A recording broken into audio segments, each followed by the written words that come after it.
Gerald Anderson, game panoorin ang movie nina Julia at Joshua. Wala raw selos sa ex ng GF.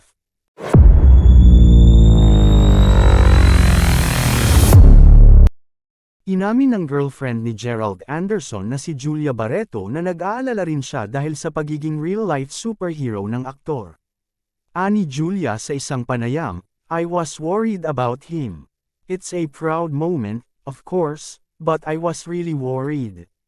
But by nature, that's who he is. I just hope he will be safe doing that for others. It's a proud moment, but ang hirap, grabe yung worries ko." Bukod sa pagtulong, may isa pang passion ng aktor mula nung bata siya, ang paglalaro ng basketball. Kamakailan lang ay may binubuong project si Gerald, ang Got Game Philippines, GGP.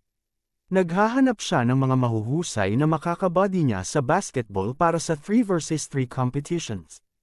Say niya, "I love basketball, I love the sport. Ang dami kong natutunan nung bata ako. I focused on sports, na-apply ko rin yan sa pag-aartista ko, professionalism, teamwork, work ethics, lahat yan. If we could build something para sa mga kabataan, open league, pros, collegiate players. Why not? Yun yung vision," wika pa niya.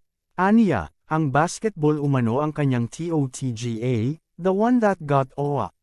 That is why he is paying it forward by opening doors to soon-to-be basketball superstars. Pahayag niya, "In a way, sabi ko nga nung bata, ako, pangarap kong pumasok sa PBA, pero pumasok ako sa PBB, Pinoy Big Brother. But because of that, I get to do all of this. I can play and travel the world with basketball. So sobrang thankful ako, and this is something na gusto kong ma-experience ng iba." Pagdating naman sa love life, Gerald's wisdom is next level. Tahimik lang daw siya at nakasupport kay Julia at sa ex nitong si Joshua Garcia. Talagang dumistansya raw siya habang nagpo-promote ng On, Happy for You, UFY, ang dalawa. Ayaw umano niyang agawin ang spotlight sa Josh Lia dahil nangyayari naman daw yun sa kanilang work na makatrabaho ang ex. Sabi ni Gerald, "Awkward talaga trabaho namin, ganun talaga. I've been in that situation before. That's why I try to be as supportive as possible." Dagdag pa niya, "I don't want to steal the spotlight. Pinaghirapan nila yan, and they know how hard it is to be doing a movie that you want many people to watch."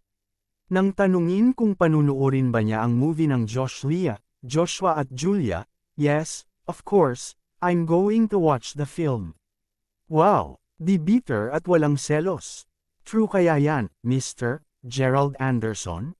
Ang sabi pa nga ng mga netizens, kahit lokohin mo raw si Julia ay walang magagalit.